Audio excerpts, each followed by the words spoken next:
Eu gostaria de iniciar a sessão, então, em primeiro lugar, agradecendo o convite e o espaço concedido pela BEIN, mais um encontro, né?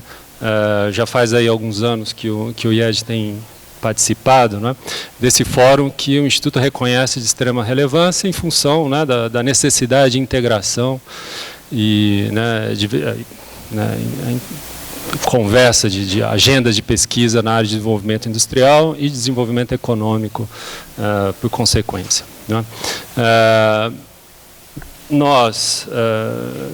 Enfim, eu também gostaria de agradecer aqui a presença, né, do professor Carlos Frederico Leão Rocha, da Federal do Rio, professor de Economia, vice-reitor da Universidade agora, professor Carlos Pacheco, do Instituto aqui da Casa, e também diretor-presidente, esse é o título, né? Diretor-presidente da FAPESP, reconduzido, se não me engano, e Ana Paula Velar, que vai aqui abrir, né, o debate dessa mesa, cujo título é Os Desafios da Indústria e do Desenvolvimento Tecnológico no Brasil. Um tema extremamente pertinente no momento que a gente vive, pelo menos por duas razões, né?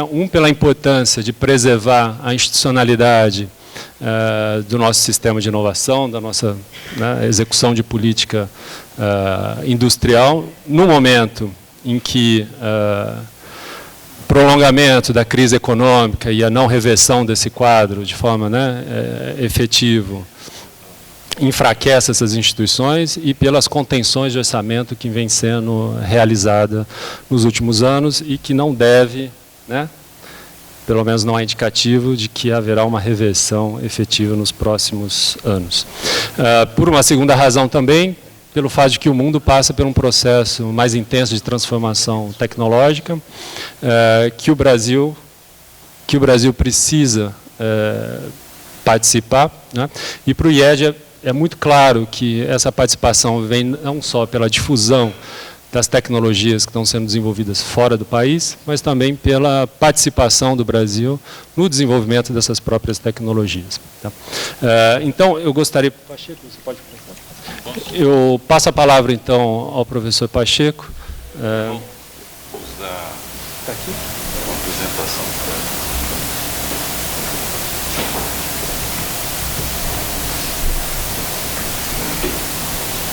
Você quer sentar? Tá.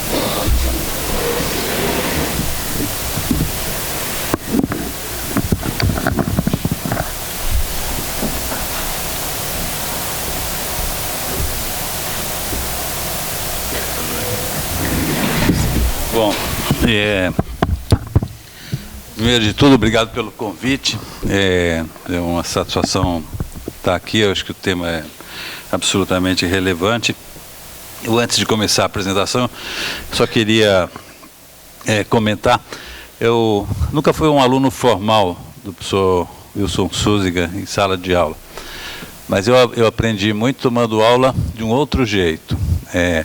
A gente, quando criou o Fundo Verde e Amarelo, o Fundo de Interação Universidade e Empresa, a gente procurou, na representação da indústria e da academia no Conselho, ter muito bons representantes.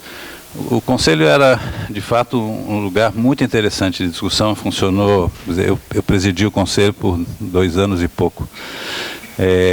Representação do setor privado era o Mascarenhas, na época presidente da Federação de Indústria da Bahia e presidente do Comitê de Política Industrial da CNI, e o da BIMAC, me lembro o nome, italiano da BIMAC, o super bom cara de política industrial, que é assessor econômico da BIMAC, e tinham 2 acadêmicos nesse conselho, o professor Antônio Barro de Castro e o professor Wilson Suziga. Era uma maravilha, era um comitê absolutamente impressionante, porque basicamente se discutia, se chegava a um consenso sobre como conduzir as prioridades do fundo. O Fundo Verde e Amarelo era basicamente um fundo criado para interação universidade e empresa e para coisas que os fundos mais acadêmicos e outros não financiavam na área de arranjos produtivos locais, cluster, políticas industriais diferenciadas, etc., políticas de inovação. E era uma aula, com Castro e o Suzinka no comitê. A representação do setor privado era muito boa, era sempre um aprendizado muito grande. E a satisfação ali em 2002, quando a FINEP e o Ministério resolveram patrocinar a criação da Revista Brasileira de Inovação, dele ter aceito ficar na editoria e até hoje, na verdade, carregar esse piano. O Sérgio Salles era superintendente de planejamento da FINEP na época, Mauro Marcondes era o presidente. A criação da revista acho que foi um marco sobre a discussão de políticas de inovação no Brasil e até hoje uma referência, acho que obrigatória para tudo. Então, só queria dar esse testemunho, seu aluno, certo? Eu vou fazer uma exposição rápida sobre a minha avaliação do que é a agenda nesse contexto que a gente vive, com esse novo governo, do que vem pela frente política industrial e do que a gente tem que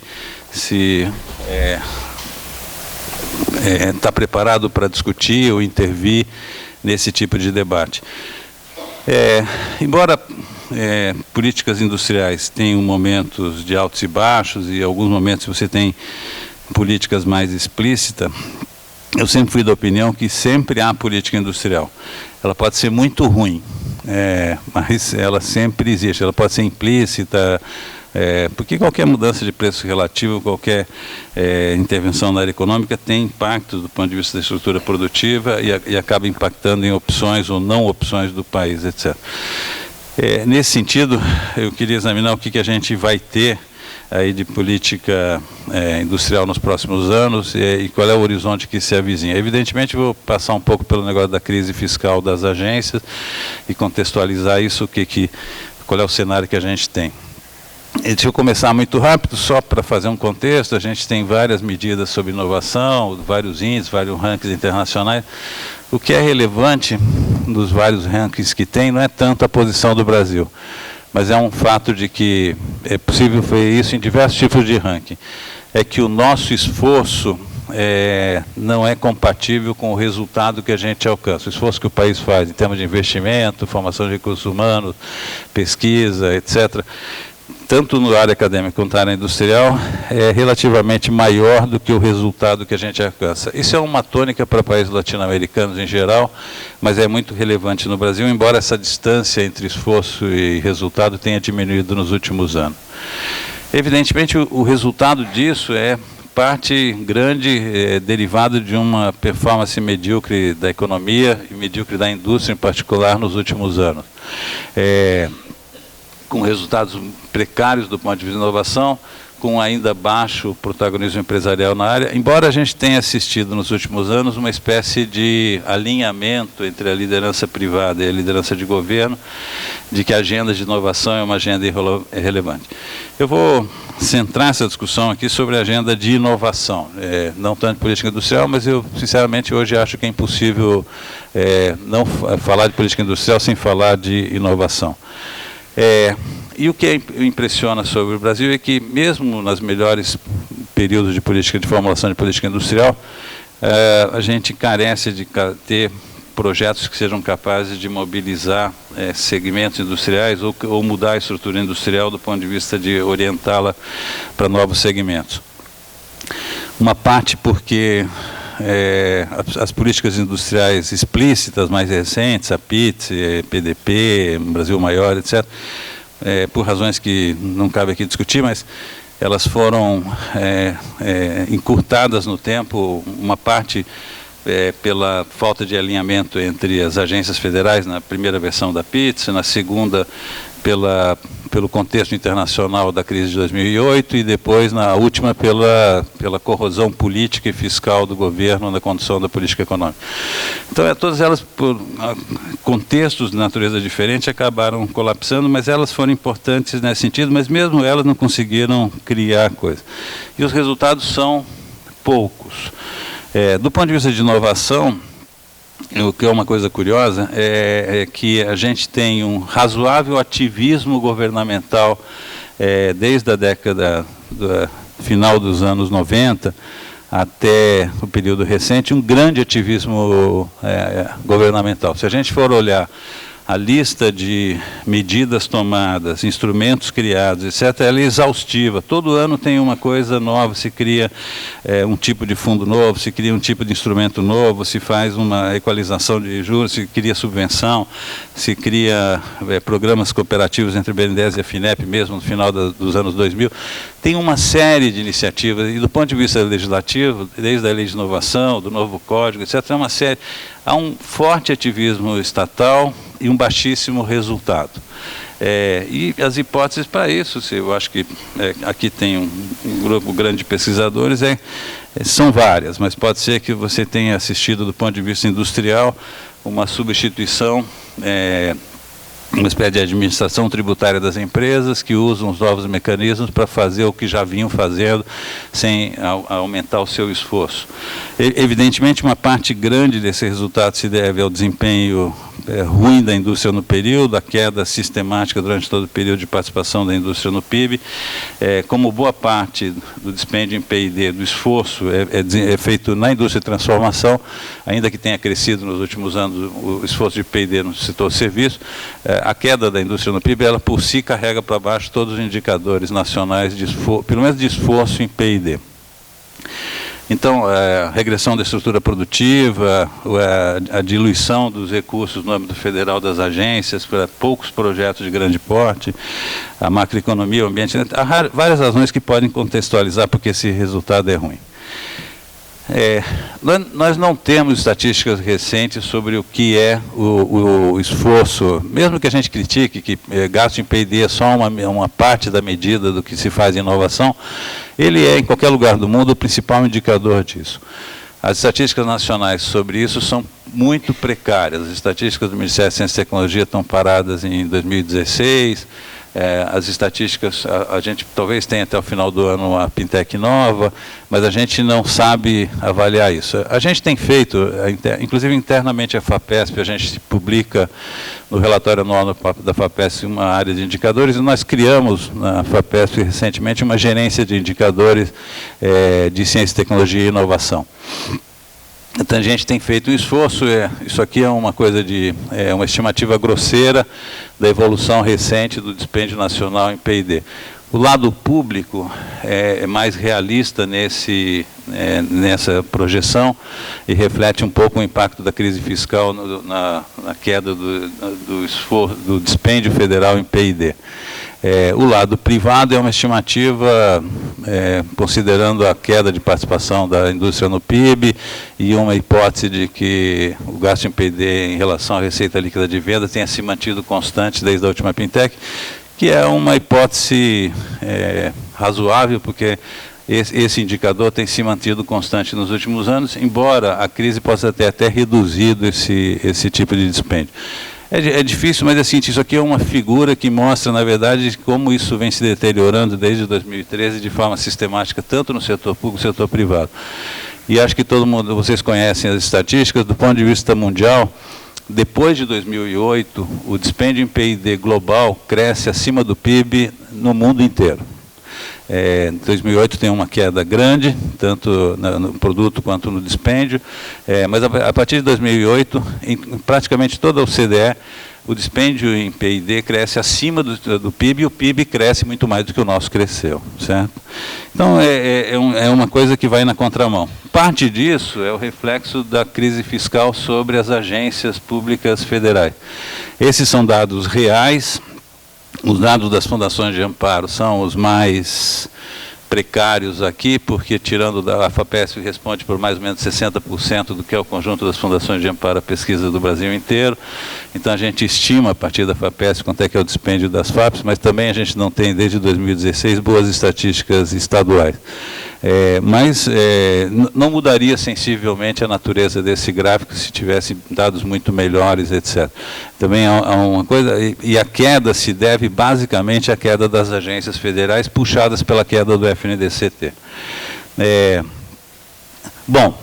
Esse é o contexto. Eu vou voltar a isso do gasto para mostrar um número que é mais espantoso do que essa queda aí, que é a natureza do gasto das agências. Nós vamos ter nos próximos anos nós temos uma política industrial, eu vou comentar um pouco do que está na mesa, e evidentemente essa política de inovação, essa política industrial tem alguns condicionantes. Se a gente olhar o que está acontecendo no mundo afora, há uma tendência forte dessas políticas se voltarem ao que se chama aí de mission oriented. Está na moda, todo mundo está na moda e vai ficar mais na moda ainda por causa dos os Objetivos de Desenvolvimento Sustentáveis. Esse tipo de approach para as políticas, de focar em coisas altamente ambiciosas em torno de objetivos do desenvolvimento sustentável, ele, na verdade, orienta os instrumentos para se voltarem a desafios de grande porte, a projetos complexos, voltados para uma determinada estrutura, e não é à toa que, no âmbito da Comunidade Europeia, boa parte do redesenho das políticas tende a se voltar a isso. Mariana Mazzucato acabou de publicar um paper encomendado pela Comunidade Europeia sobre como orientar as políticas novas em torno disso. Isso vem para ficar, e eu acho que é um negócio relevante para a gente. Eu vou voltar a isso porque nós já fizemos isso no passado, certo? Nós já fizemos coisas dessa natureza orientadas à missão no passado. Qual é a agenda que está em cima da mesa nesse momento do novo governo? Tá certo? Em termos de política industrial, o discurso basicamente centra em torno de fazer um grande programa de startup, escalonar o Brasil mais produtivo para um patamar de 300 mil empresas, é o que o governo, o Ministério da Economia tem dito. A Câmara de Indústria 4.0 está funcionando muito precariamente, porque nos dois primeiros, em startups, o governo tem instrumentos e tem boas avaliações dos programas, porque o Inovativo Brasil passou por uma avaliação, o Brasil Mais Produtivo passou por uma boa avaliação do IPEA e da CEPAL. Então, você tem avaliações feitas que mostram mais ou menos por onde ir, caminhos, melhorias, etc. Na indústria 4.0, um certo voluntarismo, porque não há engenharia institucional por trás capaz de fazer esse programa andar, quem é capaz de tocá-lo. E uma agenda liberal, agenda de concorrência, abertura comercial, redução da proteção, estímulo da concorrência, que não é ruim, mas pode ser muito destrutiva, dependendo da maneira que seja feita. O que é mais curioso na agenda, e eu queria chamar a atenção a isso, é que a parte dessa agenda está estimulada pela publicação, alguns anos atrás, desse livro do Banco Mundial, do Paradoxo da Inovação, pelo menos por uma leitura simplificada desse livro. Uma leitura simplificada dessa, não é um livro, são um conjunto de produções, e uma leitura simplificada que, na verdade, diz que para o Brasil, mais recomendável fazer um esforço de inovação sem tecnologia, sem esforço tecnológico duro. É como se fazer um omelete sem quebrar ovos, mais ou menos assim de receita. Isso tem a ver com uma leitura de que uma interpretação de que boa parte das empresas mais promissoras de valor de mercado hoje no mundo são empresas que são modelos de negócio criados a partir de tecnologias já disponíveis. Uber, Airbnb, Facebook, num certo sentido, outras empresas de tecnologia da informação que têm um forte uso dessas tecnologias em torno de modelos de negócio novo, e como se fosse possível fazer isso. O livro esse conjunto de documentos produzidos pelo banco, acho que vocês conhecem, não preciso centrar em torno dele. Eu só queria lembrar, na verdade, de que, para quem estudou economia industrial e política de inovação, sabe que a literatura antiga, mesmo se a gente for ao Nathan Rosenberg, sempre enfatizou de que boa parte da inovação na indústria não é movida pela fronteira tecnológica e pelo investimento. Não é novidade dizer isso. Boa parte da inovação é feita pela adoção de tecnologias existentes e pelo aprimoramento, por inovações incrementais que vão ao mercado, etc. A fronteira se move para coisas disruptivas, para segmentos novos, para a criação de coisas novas. Ele é fundamental para quem está na liderança tecnológica, tecnológica, é fundamental para as empresas que lideram o esforço tecnológico do mundo, mas o grosso da produtividade e o grosso do esforço de inovação vem de coisas já... Então, não é uma novidade em si. Novidade em si é dizer que boa parte do que foi produzido na literatura econômica era, inclusive, para poder se fazer uma espécie de crítica por dentro da visão linear de que, que tem uma tradução automática entre a produção científica e chegar ao mercado. E boa parte dessa literatura foi feita em função desse debate sobre o modelo linear e a crítica disso, etc. Mas nenhuma dessa literatura, inclusive a própria literatura do Banco Mundial recente, diz que é possível fazer inovação sem esforço tecnológico, ou technological capability, pelo menos nesse sentido do que é na literatura conhecido. E no caso do Banco Mundial, tem uma discussão sobre que os países são colocados ali em diferentes degraus, com diferentes tipos de estratégias.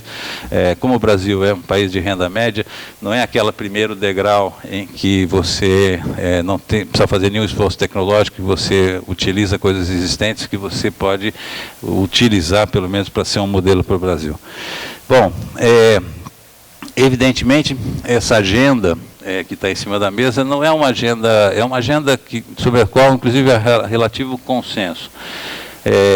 Ampliar a escala do Brasil mais produtivo, eu acho que é uma coisa que é relativamente consensual, ou seja, usar instrumentos de difusão de tecnologia para fazer difusões de manufatura enxuta ou outros processos conhecidos para uma indústria que é muito heterogênea e que precisa aumentar a produtividade na sua cauda de menor produtividade, etc. Ninguém é contra isso. Na verdade, a discussão toda aqui passa sobre se é factível, na verdade, fazer isso a partir da avaliação do Brasil mais produtivo, num modelo de grande escala, para 300 mil empresas, sendo que talvez se tivesse no máximo 100 mil na área industrial, que fossem estivessem aptas a receber esse tipo de aporte. E a ideia de que é tudo possível fazendo com menos dinheiro, simplificar enormemente o programa para um programa de treinamento de curta escala, que provavelmente tende a ser simplesmente um fracasso, porque significa só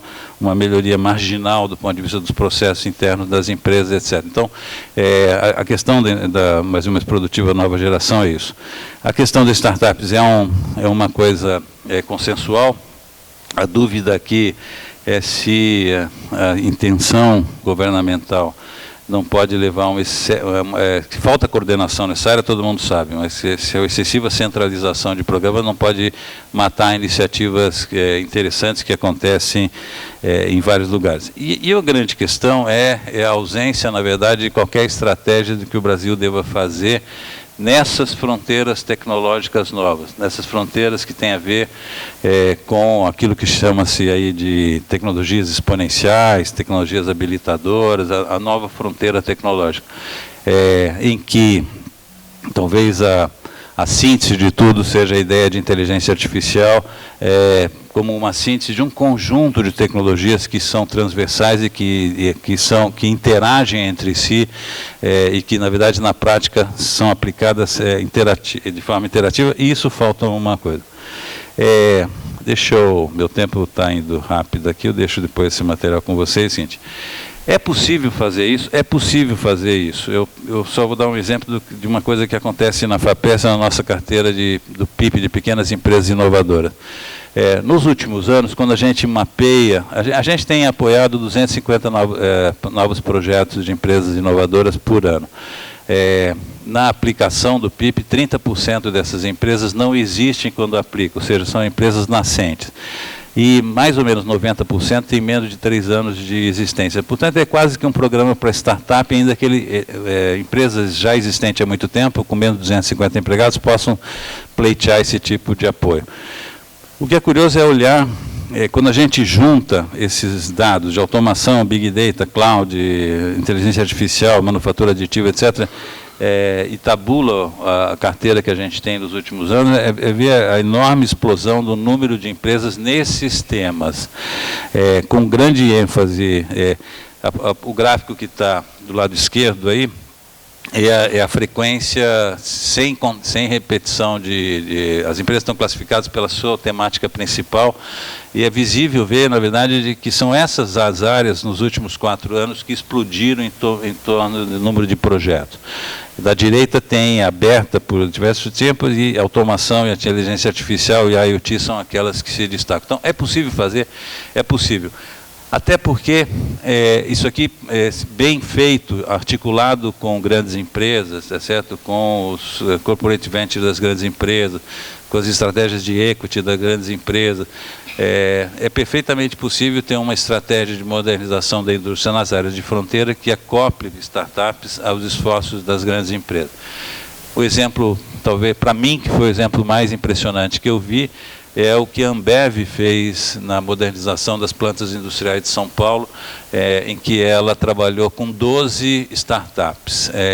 A Ambev poderia, com seu orçamento, contratar a Accenture, contratar qualquer consultoria do mundo inteiro para fazer sua estratégia de transformação digital.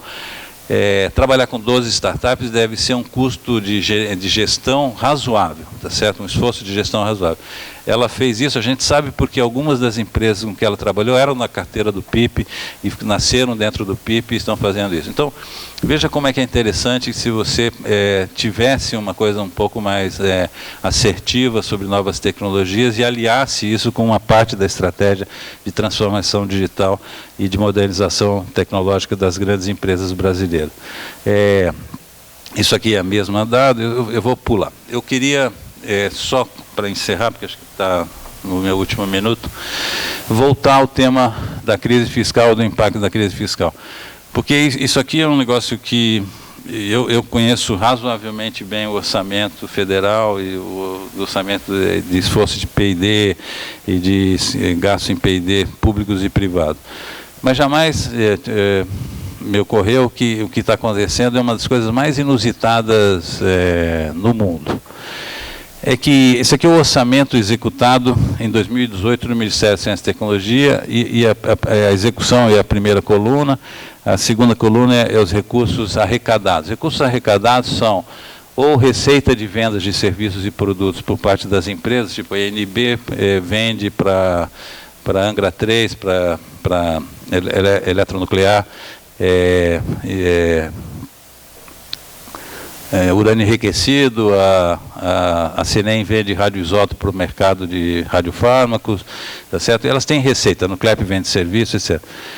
A Anatel arrecada receita a partir da fiscalização, multas e taxas de fiscalização sobre todo o setor de telecomunicações e toda a TV a cabo, TV, etc. E tal, todo o setor. Então, ela tem uma receita relativamente grande. Fora isso, ainda existe, no âmbito da Anatel, o FUST, o Fundo de Universalização de Telecomunicações, o FUNTEL, o Fundo de Coisas.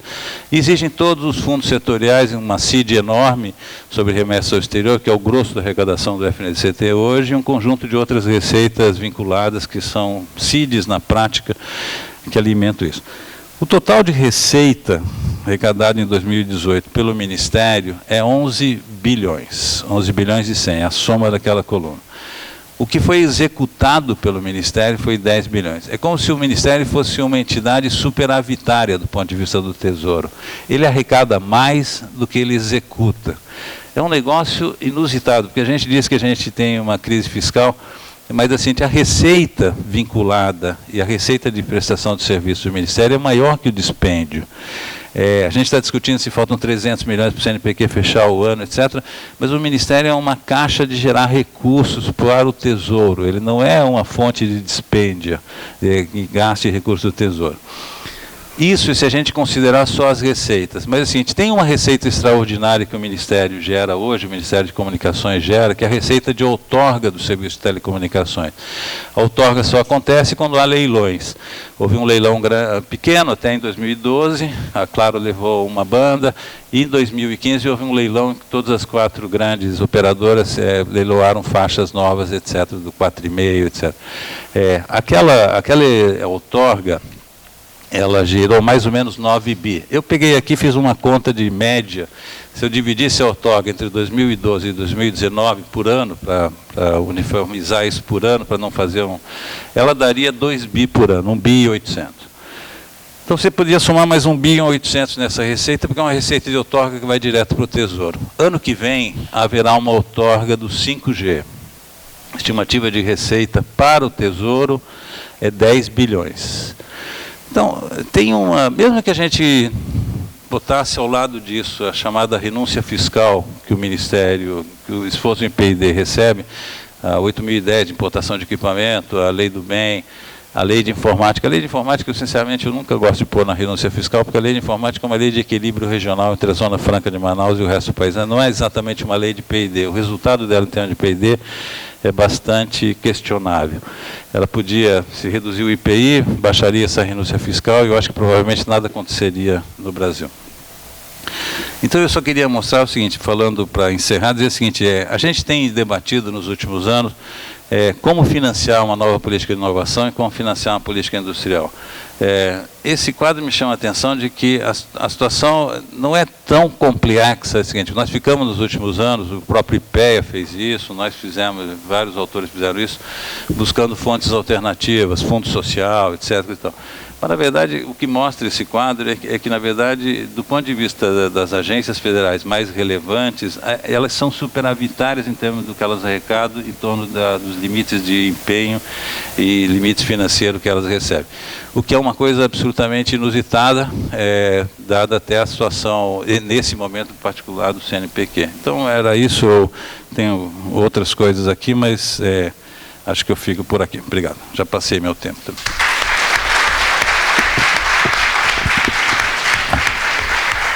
Obrigado, Pacheco. A gente dá continuidade, então. Passa a palavra ao professor Carlos. É isso aqui? Não. Está aqui.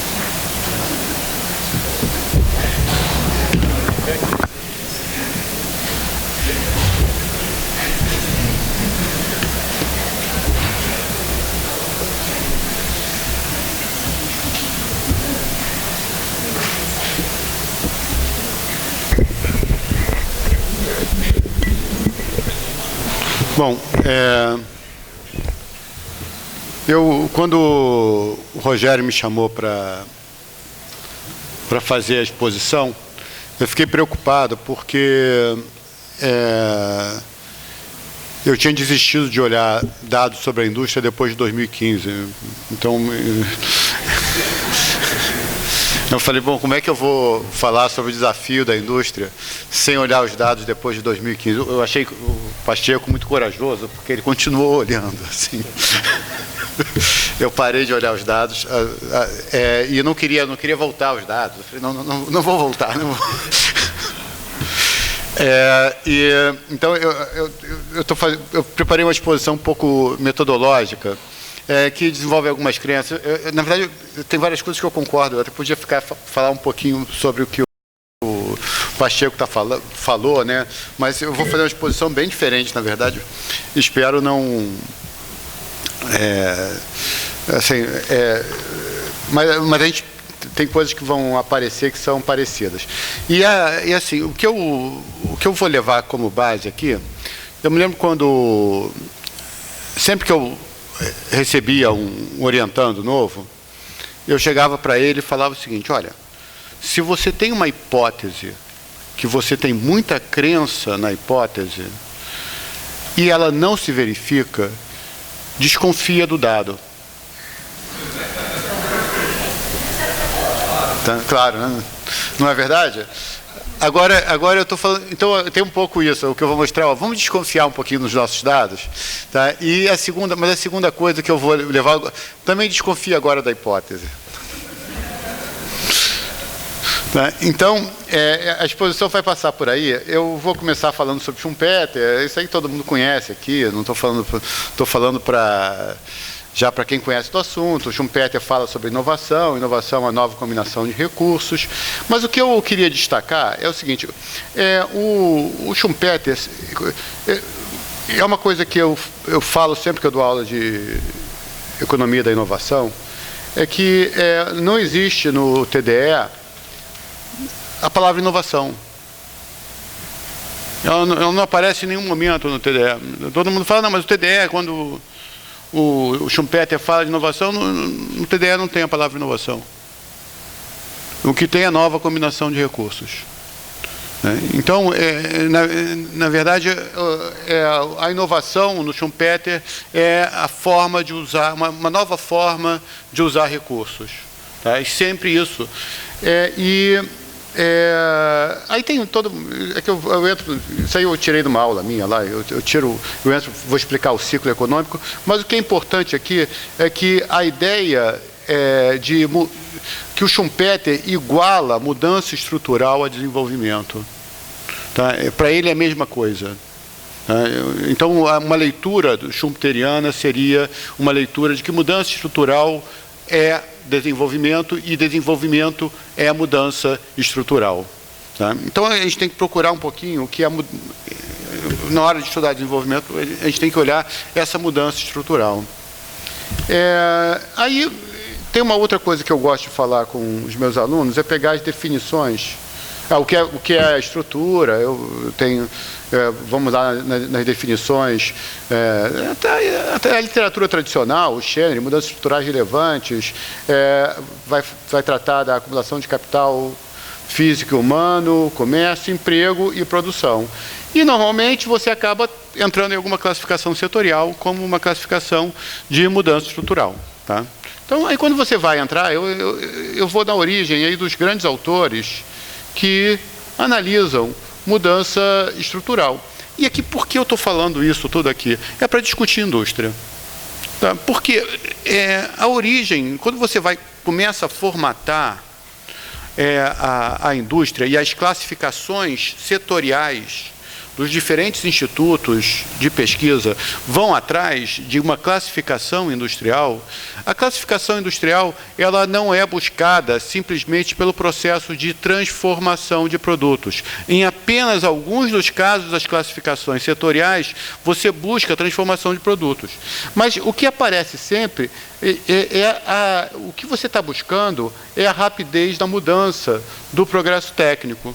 Tá? Isso é o que normalmente guia a busca do que é a indústria. Então, o secundário, a ideia do setor secundário, quando você vai pegar os textos originais, ela muitas vezes se confunde com a ideia do setor que tem mudança ou que gera progresso técnico.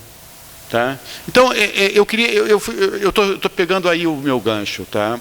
Então, o que a gente tem que procurar na hora de discutir indústria é o setor que gera progresso técnico. E aqui eu vou começar a discussão. Por quê? Porque, inclusive, aqui é até menos frequente, mas quando você vai aos textos da AKB, ainda bem que aqui não é AKB, você vê muita coisa, o cara, não, olha aqui a desindustrialização, olha aqui, e pegando dados que eu olho, é o cerne da exposição aqui, eu olho para aqueles dados e falo, mas será que é essa indústria que nós temos que falar? Então, eu já escutei gente falando que nós temos que voltar à indústria têxtil e recuperar a indústria têxtil, porque ali está o emprego. É essa indústria que a gente tem que procurar?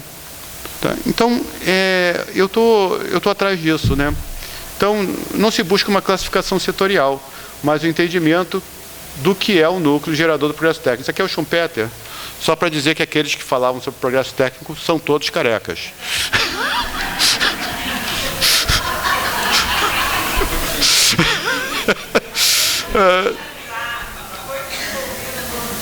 Não, mas eu entendi. Mas é o entendimento do que é o núcleo gerador do progresso técnico. Então, eu estou buscando um entendimento do que é o núcleo gerador do progresso técnico. E aí, eu recentemente, o Pacheco falou sobre a lei da informática, né? A gente fez lá no IE, até o Jorge participou também, uma pesquisa recente sobre a efetividade da lei de informática. Né? E entre as divisões de trabalho, lá me coube alguma coisa, e eu fui fazer uma análise metodológica, e aquela velha questão, a lei da informática cobre aquilo que não deveria cobrir. Então, a lei da informática ela atinge determinados produtos classificados por NCM. Esses produtos são relacionados à KNAI, e na relação da KNAI aparece todos os produtos são produtos de indústria de transformação. Tá? E estão lá nos setores, normalmente, eletroeletrônicos, etc. Mas aqui eu coloquei alguns dos setores, o número de empresas, aqui estão as empresas por setor. Então, mas são todos setores de indústria de transformação, apenas a informática, apenas software embarcado contabilizaria na lei de informática. É mais ou menos isso. Então, pegar os documentos de TCU, etc., todos eles discutem essa questão, e discutem com razão, falando o seguinte: olha, você está focando numa coisa que não é o objeto, não deveria ser objeto de fato da lei, tá? E da política de informática. E aí tem 200 papers a respeito disso, acho que o Roselino tem algum texto sobre isso, tem vários textos sobre isso. E aí eu fui falar, bom, mas o que a gente tem aqui? Aí eu peguei essas empresas, todas, e falei, eu vou pesquisar o que essas empresas fazem de fato. Tá? Então, eu entrei na RAIS,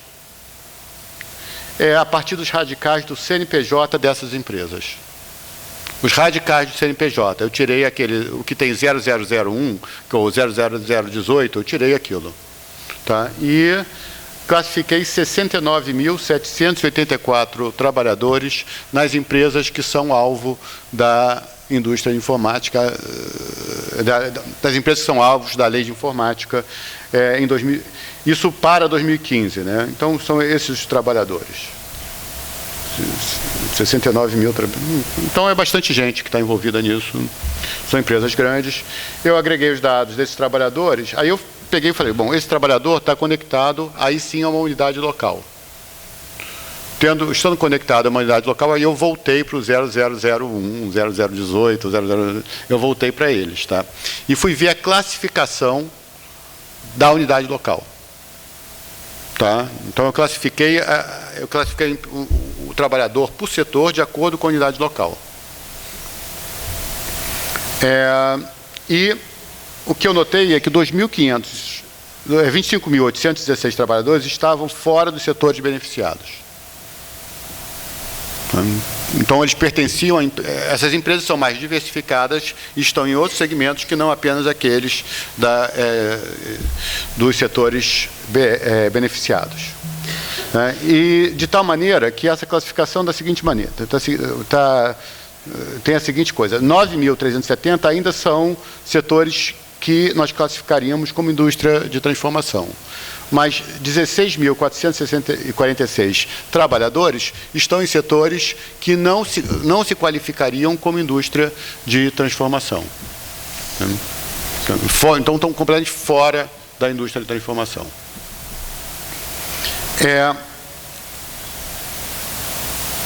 Aí eu fui ver a qualificação desse pessoal. E aí começa a minha surpresa. Por que começou a minha surpresa? Olha só, vamos pegar primeiro o gráfico da esquerda. O gráfico da esquerda fala da massa salarial por setor das unidades locais das empresas beneficiadas. Vocês lembrem que eu não quis fazer um cálculo de produtividade aqui a partir do salário, porque mas dá para ter uma noção seguinte: a massa salarial dos 25 mil trabalhadores é maior do que a massa salarial, ou é da dimensão da massa salarial dos 44 mil trabalhadores. Então, os trabalhadores fora dos setores alvo da lei de informática ganham o dobro dos trabalhadores dentro dos setores alvo da lei de informática. Apenas nas empresas que são alvo da lei de informática. O que isso me chamou a atenção, bom, tendo alguma relação entre salário e produtividade, é tão díspare o salário que, na verdade, os trabalhadores fora dos setores-alvo da lei de informática são melhores do que os trabalhadores nos setores-alvo da lei de informática, nas próprias empresas-alvo da lei de informática. Então, esse susto já foi suficiente para mim.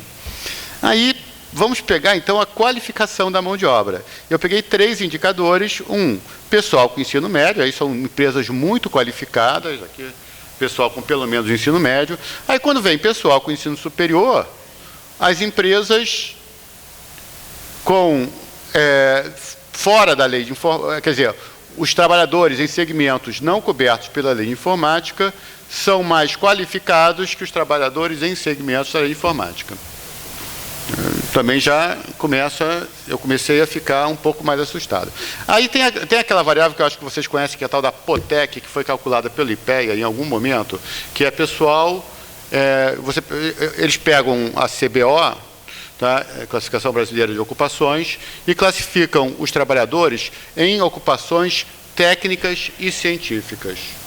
Então, eu peguei os trabalhadores em ocupações técnicas e científicas e dividi pelo número de trabalhadores total das unidades locais.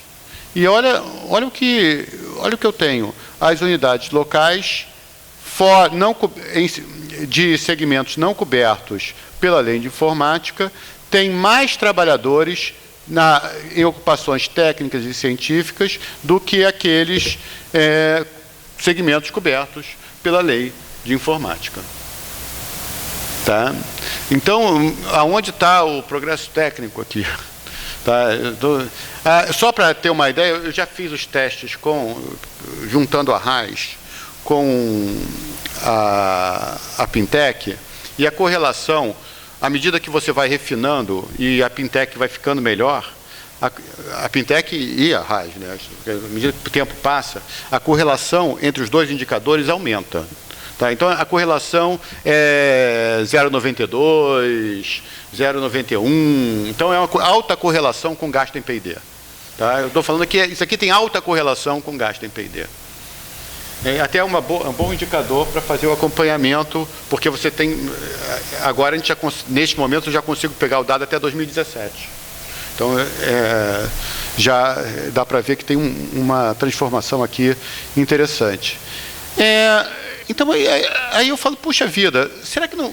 Então, claro que eu podia insistir que se o dado não confirma a minha tese, desconfia do dado. Tá? Mas será que eu não posso desconfiar um pouquinho da minha tese, não?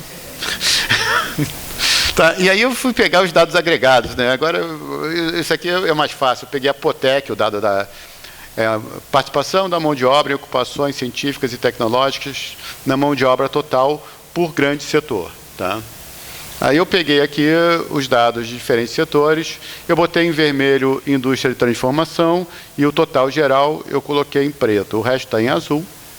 Tá? Então ali tem indústria de transformação, 1,6%, ou seja, 1,6% dos empregados da indústria de transformação estão em ocupações técnicas e científicas. E o total geral da economia é 1,4%. Então, está próximo da média da economia. Aí eu falo, bom, mas calma aí, esses setores que estão acima da média da economia, eletricidade, extrativa, comunicações, podem ser serviços prestados às empresas, podem ser setores muito pequenos.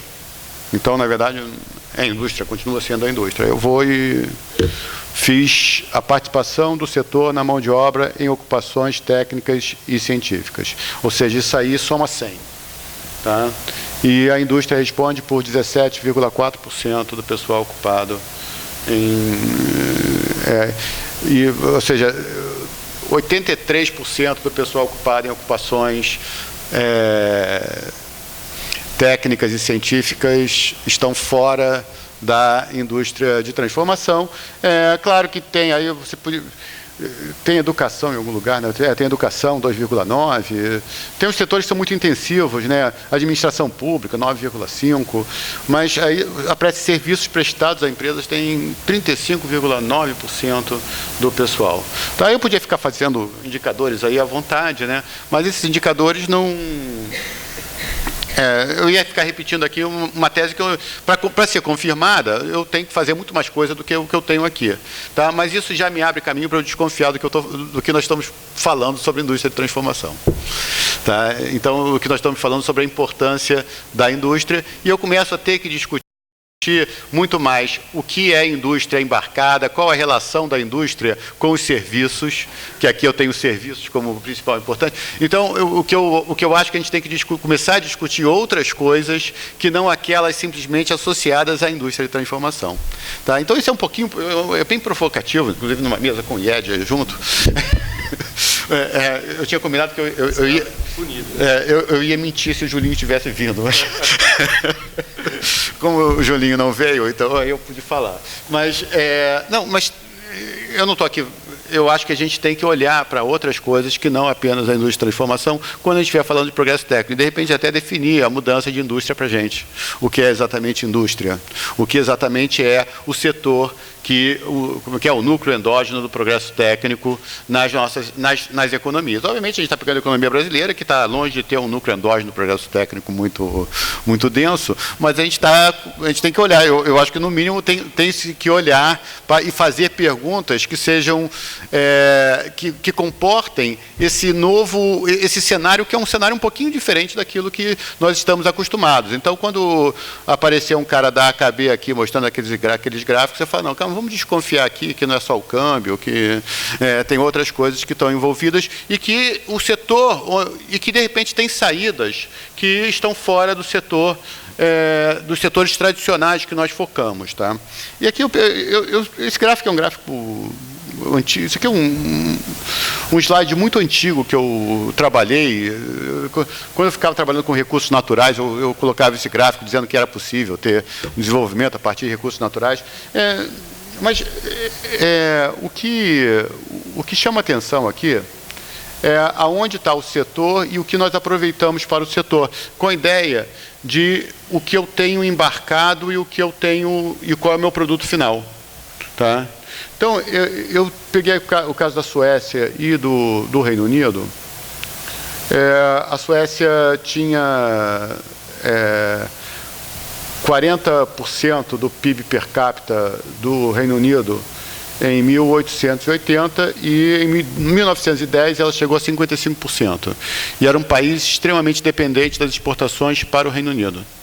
Então, é algo interessante verificar, inclusive a pauta de exportações da Suécia entre 1880 e 1910, 11, ali tem uma mudança na pauta de exportações que, primeiro, tem uma diversificação ajusante da cadeia produtiva, quando ele sai de madeira serrada, porque o que a Suécia fazia era vender madeira para as minas de carvão do Reino Unido. Tá? E ela passou a vender papel e celulose. Ela criou uma nova indústria a partir da sua experiência de madeira. Madeira, só que ela transformou. E depois ela fez upgrades e acabam surgindo empresas de caminhões, porque o caminhão era que levava a indústria. Então tem uma coisa que os encadeamentos que tem e aonde está a intensidade tecnológica nesses encadeamentos. Tá? E a gente tem que começar a olhar para coisas desse tipo diante da sinuca de bico que a gente está. Tá? Eu acho que nós estamos numa sinuca de bico. Por quê? Porque nós temos um setor agrário que, se não queimar em toda a Amazônia, vai bombar, ou bomba toda hora, e temos uma indústria que está enfraquecida. Onde eu posso criar indústria é na minha relação com esse setor. Tá? E a gente tem que começar a pensar em coisas desse tipo, em como eu consigo e qual é. E aí, qual é a indústria? E a indústria não necessariamente é a indústria de transformação. Tá? Esse a indústria é aquilo que transforma, tá? Mas o que transforma pelo progresso técnico, e aí buscando o núcleo endógeno do progresso técnico. Então, é basicamente isso. A primeira... Opa!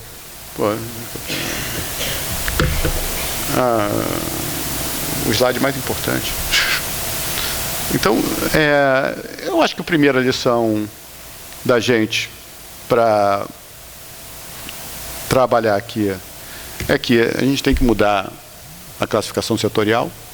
Tá? Então, começar a pensar em classificações setoriais alternativas. Tá? Isso no meio da OCDE e tal. Mas eu acho que todo mundo tem gente pensando sobre isso. Tá? A dinâmica do progresso técnico vai além dos setores da indústria de transformação. Não quer dizer que não tenha setores da indústria de transformação, mas a gente tem que pensar em outras questões. É importante ter atenção para os segmentos em que o progresso técnico está efetivamente sendo criado e é possível um desenvolvimento nacional a partir de segmentos que não estão atrelados à indústria tradicional, desde que consigamos realizar sua adequada conexão com os núcleos geradores do progresso técnico. Então, mais uma vez, é um questionamento diante dessas duas perguntas que eu comecei a exposição. Bom, se você tem uma boa tese e o dado não confirma, desconfia do dado, mas também, às vezes, é bom desconfiar da sua própria tese. Tá? Obrigado.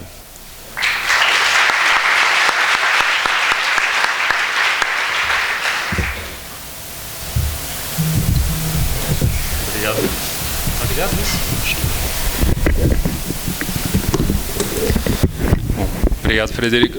Eu acho que não há nenhuma provocação no que você tentou provocar o IED, porque inclusive faz parte aí da agenda do IED estabelecer esses vínculos e pensar a indústria para além da noção estrito senso de indústria de transformação. Bom, eu vou pedir então, passar a palavra à Ana, e vai começar o debate da mesa, tecendo os primeiros comentários. Bom dia a todos e todas presentes. É um prazer rever os amigos e compartilhar dessa mesa com o professor Carlos Pacheco, o professor Frederico Rocha. Inicialmente, parabenizar aos dois pelas apresentações. Tá claro? Tá dando para ouvir? Estou achando que está baixinho. Primeiramente, parabéns aí pela apresentação. Novamente ao IED pela continuidade aí, né, o apoio ao nosso evento e à associação ao qual faço parte. Eu tenho uns dois questionamentos ao professor Pacheco e um ao Fred. Quando você estava expondo, Pacheco, em um dos momentos que você apontou sobre a perspectiva da Mariana Mazzucato de missões orientadas, política orientada por missões, né? Você deu uma pequena ressalva de que isso já havia sido feito no Brasil, né?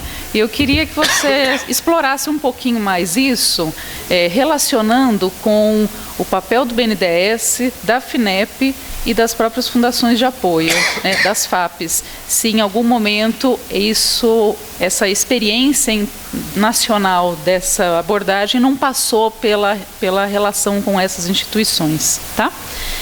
E a outra questão, aproveitando aí as palavras do professor Suzigan, de que a partir de 2003 nós tivemos a inclusão de uma agenda de política industrial e de inovação, e que, na verdade, talvez não tenha sido tão exitosa, mas que impôs uma proposta e uma ruptura perto de uma agenda de não política industrial, ou de uma política industrial não aceita pela maioria dos policy makers, né? A minha pergunta é o seguinte: a falta de sucesso antes da crise fiscal, ela se deve, na sua opinião, ou pela sua leitura, porque não houve tempo hábil para que a indústria brasileira se sustentasse antes desse problema da crise fiscal, ou porque os instrumentos foram sempre os mesmos e talvez o conceito de indústria tenha mudado e a gente tenha mantido uma mesma proposta anterior? E aí a questão também é para o Fred, acho que essa era a minha questão, que alinhava com a perspectiva que o Fred apresentou, ou porque você tem também, e aí com o diagnóstico que o IED pode fazer também, na perspectiva privada ou empresarial, não estaria talvez aí também alguma lacuna de que não foi possível também montar um setor produtivo a tempo para que se conseguisse enfrentar esse problema de hoje de uma maneira um pouco mais sustentada, né? Um problema de instrumento, é um problema de desenho de política, é um problema de conceito, ou é um problema de agentes, né? Obrigada.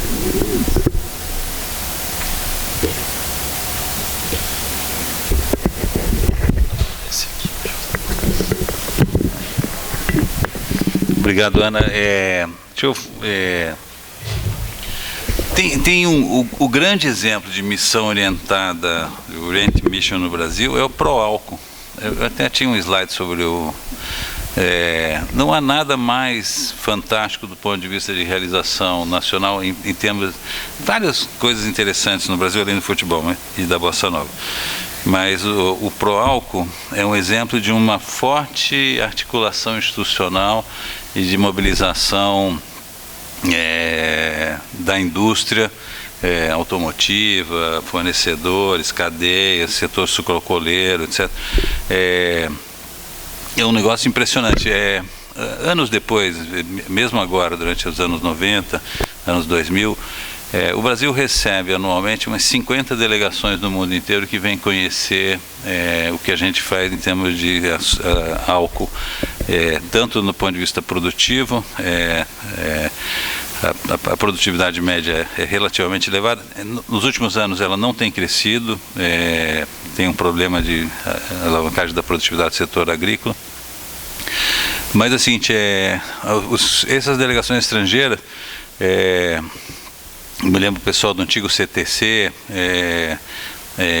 fazia muito isso, recebia delegações estrangeiras e eles copiavam tudo, levavam todas as portarias, todas as normas, todas as leis, etc. E há um ativo intangível na engenharia institucional brasileira que é impossível de ser copiada, e é um aprendizado de anos, etc. E você mobilizou muitas instituições para fazer e desenvolver motor a álcool, etc. Foram vários, INT, CTA, etc., universidades, empresas, etc. Então, eu diria o seguinte, que nós já fizemos coisas dessa natureza. Eu queria dizer que nós já fizemos porque tem oportunidades que são possíveis de fazer. Eu estava comentando com o Rafael, vendo a exposição do Fred, que o setor hoje, que é aquele mais promissor para você ter uma política de inovação voltada para o mundo, portanto mais próxima dos desafios de fronteira, é a agricultura tropical. Estava brincando que a agricultura, tem um paperzinho que o Zé Roberto Mendonça de Barros fez para o IED, que está na página do IED, vou fazer uma propaganda do seu paper lá, que é um paperzinho super simples, mas que ele mostra, na verdade, de que o percentual, a relação entre indústria e agricultura é intensíssima. Boa parte, são números elevadíssimos, 40% da demanda agrícola acaba repercutindo na indústria, etc. E pode estar nos dois eixos. Para dar um exemplo, seguinte, uma das coisas mais impressionantes é ir a Ribeirão Preto, certo? Não no Pinguim, mas ir a Ribeirão Preto também visitar o AgriShow. O AgriShow é o lugar mais fácil de ver no Brasil, que tecnologia e mercado, quando o mercado puxa, ela vira uma coisa endógena. Não é um problema, ali ninguém fica discutindo se precisa inovar, se precisa juntar 10 professores, a FAPESP, etc. Ninguém fica discutindo. O sujeito faz aquilo porque é parte do negócio. O investimento já é necessidade, ele precisa aumento de produtividade, etc. O AgriShow, o que é interessante do AgriShow é que quem organiza o AgriShow é a ABMAC. A Associação Brasileira de Máquinas e Equipamento é quem monta a feira do AgriShow. Portanto, ela é indústria na veia, no sentido de coisa. E ela pode ser as oportunidades de você ter alguma coisa mais agressiva, do ponto de, inclusive porque ela conecta o fato de que ela está voltada ao mercado global. Ela tem que ser competitiva globalmente. Isso é uma força que empurra e se evita a crítica mais fácil de que a gente não está focado em competitividade, que é só ofertista, que fica fazendo só tecnologia, só políticas de oferta, etc. E ela é uma coisa interessante. Então eu acho que isso, o exemplo do Mission Oriente é isso. Eu não acho que Mission Oriente virou uma mantra. Então a gente tem que ver com certo cuidado, mas só para dizer que a gente fez. Com relação à política industrial, é o seguinte, eu acho que tem aí, o próprio Susg escreveu na revista da CEPAL junto com o João Furtado, um documento de avaliação de política industrial recente, que eu acho que é uma bela avaliação. As políticas, eu digo assim, sempre há política industrial, mesmo que não seja explícita. Antes de 2003, não acho que... Você também tem política industrial, é genérica uma política industrial, tá certo? A renovação da lei de informática em 2001, a informática venceu em 2000, ficou um ano sem lei, ela foi renovada em 2001. Você tem política industrial, ruim ou mal, você acaba tendo. As políticas explícitas, a partir de 2003, a de 2003... eu brincava muito com o Mário Salerno, dizendo que tinha inovação demais naquela política. Eu estava no Ministério de Secretaria de Inovação. Só tinha inovação, não tinha política industrial no sentido de instrumentos de política industrial, porque o BNDES estava do outro lado da rua na formulação da PITS, ele não participou. Então os instrumentos de maior capacidade de os instrumentos pesados de política industrial não estavam dentro da PITS. A PDP e o Brasil Maior, elas, uma foi trucidada no meio do caminho pela crise de 2008. Levou abaixo todas as pretensões que a gente podia ter. E a segunda pela crise política, pela crise fiscal. Não deu para... eu acho que elas pecavam pelo excesso de grandiosidade, excesso de metas, de articulação de setores, etc. Acho, na verdade, de que o resultado de política industrial mais que a mim me chama mais atenção foi, naquele período, a melhoria da coordenação da ação intragoverno, com os comitês gestores, sobretudo o comitê. A ideia de chamar o Ministério da Fazenda, a BNDES e o MIDIC para compartilhar a gestão, eu acho que tem ganhos expressivos do ponto de vista de mostrar que era possível criar uma engenharia institucional. Que coisa. Os resultados da política não são bons. O resultado a gente mede não pelo esforço, mas se a gente olhar a balança comercial, se a gente olhar as taxas de inovação da indústria, etc. e tal, se a gente olhar a participação da indústria no PIB, o resultado é esse, e o resultado não é bom. E as razões desse resultado, eu acho que transcendem se a política era boa ou ruim, porque elas estão no contexto político-econômico do que aconteceu com o Brasil nesse período. Uma foi trucidada em 2008, a outra foi trucidada pela crise política e fiscal. Então, eu não sou um grande especialista em política industrial, eu acho que tem muita gente melhor aqui para fazer a avaliação se intrinsecamente como política industrial elas pecaram em algum lugar.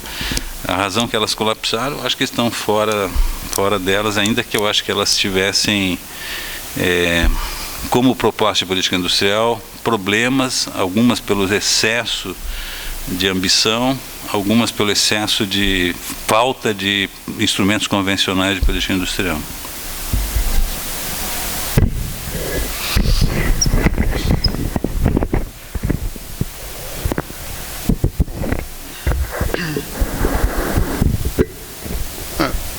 Eu acho que, assim, a política industrial e da inovação tem um problema de foco claro. Eu mostrei o primeiro na política de informática, eu já comecei a identificar. Eu não falei nada da política de informática, mas eu podia começar a bater na política de informática, mas tem um problema de foco ali, setorial. Realmente aí tem exatamente o que você está colocando. Mas tem outros problemas de foco.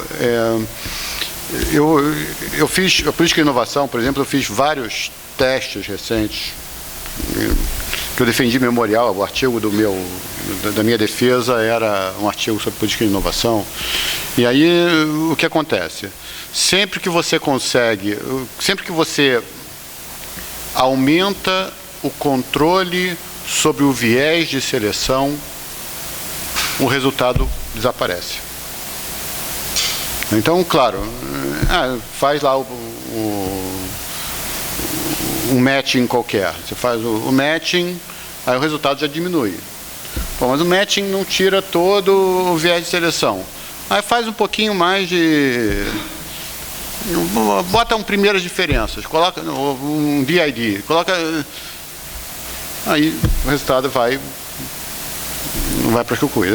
Ou seja, nós escolhemos as empresas que já são boas. Essa é o recado geral, a não ser quando nós fazemos política para pequenas e médias empresas. Aí os resultados melhoram. Então, quando você tira o filtro, os resultados, quando você aperta, os resultados continuam bons, né? Então, tem uma coisa que é o seguinte, nós temos um problema na política que nós temos um sistema um setor financeiro muito ruim. Então tem que ter aqui um setor financeiro estatal que tem que suprir os defeitos do setor financeiro aqui. E como eu tenho que suprir os defeitos, eu vou jogando aqui, Ou então eu tenho uma política macroeconômica muito ruim. Aí eu crio uma política industrial para... Eu me lembro em 2012, 2013, o Davi estava no BNDES, eu fui participar de uma mesa com o Davi, eu falei, Davi, eu vou provocar o Davi. Aí eu peguei e falei, listei os setores da política industrial do governo. Aí eu falei, você consegue colocar algum outro aí, Davi? Aí ele não conseguia, colocar. Mas por que não? Aí ele vai e fala, não, porque a política industrial não é uma política industrial em si, mas uma política de compensação da política macroeconômica que tem equívocos claros. Então a gente está, ou seja, por quê? Porque a gente saiu correndo atrás da política macroeconômica. Então o problema não era a política industrial, óbvio. O problema, eu acho que é o ponto do Pacheco, né? O problema era a política macroeconômica. A política macroeconômica nos levava, ou então o contexto macroeconômico, se alguém não quiser botar a culpa na política macroeconômica. O contexto macroeconômico era o contexto que levava a fazer essa política industrial equivocada. De resto, assim, quando eu faço os testes de política de inovação, acho que o Pacheco pode comentar isso se quiser, eu sempre que aperto o filtro, tá, para viés de seleção, aí começa... Então, bom, lei do bem na primeira. O que fica, e aí é uma coisa que eu não entendo, até o Pacheco pode ajudar, porque eu não entendo por que a subvenção, você veio com um sistema de subvenção de 2006, 2007, subindo, quando chega em 2011, praticamente desaparece a subvenção, FINEP quase que zera a subvenção. E aí a subvenção começa a sair. E a subvenção é uma política que, se você for ver os resultados em termos de crescimento de empresas, em termos de probabilidade de se tornar exportadora, ela deu um resultado bem positivo. E eu não entendo por que, de repente, você tirou a política de subvenção. E aí fica só com a política de crédito. Pois é, então esse é um ponto importante. Posso fazer um comentário? Eu esqueci de fazer um complemento sobre informática. Deixa eu fazer Fred, o seguinte, informática é uma lei de equilíbrio regional. Você tem um regime tributário na Zona Franca, você tem o regime tributário do bem importado e o regime dos outros lugares do Brasil, que é um pouco diferente agora, porque a lei de informática tem uma escadinha para Nordeste, diferente de Sudeste, etc. Mas é o seguinte, ela é uma lei inteligente. Quando nós acabamos com o regime que existia na Zona Franca de Manaus, no final da década de 90, início de nacionalização, tarará, e a Zona Franca de Manaus entrou num colapso gigantesco de 150 mil empregos, baixou, eu não me lembro, acho que era 30 mil, 50 mil, coisa e tal. Foi um colapso, ficava lá. Manaus é uma cidade de 2 milhões de habitantes, não é desprezível, moram, como diz o presidente, 20 milhões de pessoas na Amazônia, precisa dar emprego para essa gente, coisa e tal, não sei. É difícil, não há nenhuma atividade. Nós fizemos aqui no Instituto de Economia, a GV fez, a UFRJ fez, a USP fez, 200, na SUFRAMA existem 4 salas, cofres de estudos feitos sobre alternativa de desenvolvimento da Amazônia. Biodiversidade, turismo, não sei o quê, cadeias produtivas, etc. Do ponto de vista assim, não há outra alternativa para Manaus, para uma cidade desse tamanho, que não seja a Zona Franca. É muito difícil você fazer sugestões de outras coisas que são incapazes de gerar o volume de emprego e renda que a indústria incentivada cresce. E ela, você fez ali na criação da lei de informática, do 8248, você fez uma solução inteligente. Você usou a cláusula de PID para fazer o redutor de IPI do Sudeste, tentando encontrar um equilíbrio de custos entre a produção do restante do Brasil e a Zona Franca, de tal maneira que ambas sobrevivessem. É uma lei inteligente, porque usou um argumento. Mas ela nunca foi uma lei de PID. Inclusive, se você for olhar o enforcement da lei, a capacidade das agências de governo de obrigar o sujeito, não, você vai fazer PID, hardware, coisa e tal. A lei é frouxa do ponto de vista de... E a lei é frouxa em todos os sentidos, porque o processo produtivo básico é frouxo, não sei se alguém já leu o processo produtivo básico, é ridículo, tem alguns que você chora de dar risada. É frouxo e as aplicações de cláusula de PID são frouxas. Por uma razão que é o seguinte, a indústria brasileira eletroeletrônica é uma indústria de montagem final. Nós não temos componentes, não temos foundry. O grosso do gasto em P&D global da indústria, se você fizer esse mesmo gráfico para a Coreia e você for ver o peso da indústria eletrônica no P&D global da indústria coreana, é gigantesco, porque na verdade uma foundry da Samsung custa 10 bilhões de dólares, etc. Então você tem a indústria que produz equipamento para a indústria eletroeletrônica. A indústria que desenvolve equipamentos, a indústria é uma coisa completamente diferente. A indústria eletrônica puxa o P&D, mas não na montagem final. A montagem final é ridícula. Eu me lembro uma vez o pessoal da Compaq, a Compaq ainda existia em Campinas, eles me levaram para conhecer o que eles estavam fazendo de P&D.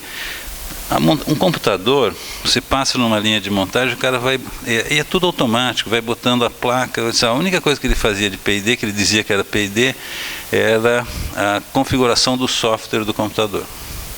Tinha um servidor que, conforme o cliente pedia, eu quero com Windows 10, Windows 8, não sei o que, eu quero com isso. A implantação do software era um negócio ridículo. Aí eu falava, mas isso é ridículo? Ele falou assim, escuta, ele falava para mim, no mundo, a Compaq gasta 1,4% em P&D global. Como é que você quer que eu gaste 5% no Brasil? Então, é o seguinte, a indústria é isso. A indústria, por sorte, ela contrata fora.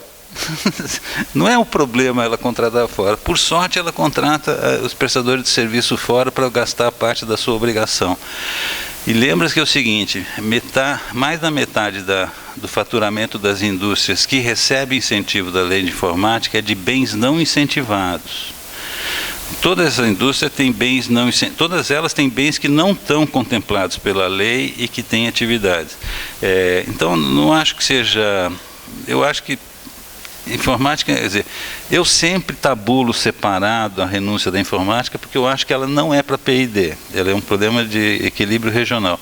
Então eu deixo separado, que é para não atrapalhar a conta, porque eu acho até que ela podia passar por uma... Todo mundo quer uma revisão da informática para um incentivo que tivesse mais, adicionar valor na cadeia e não ficar como um instrumento da produção, ligado ao processo produtivo básico.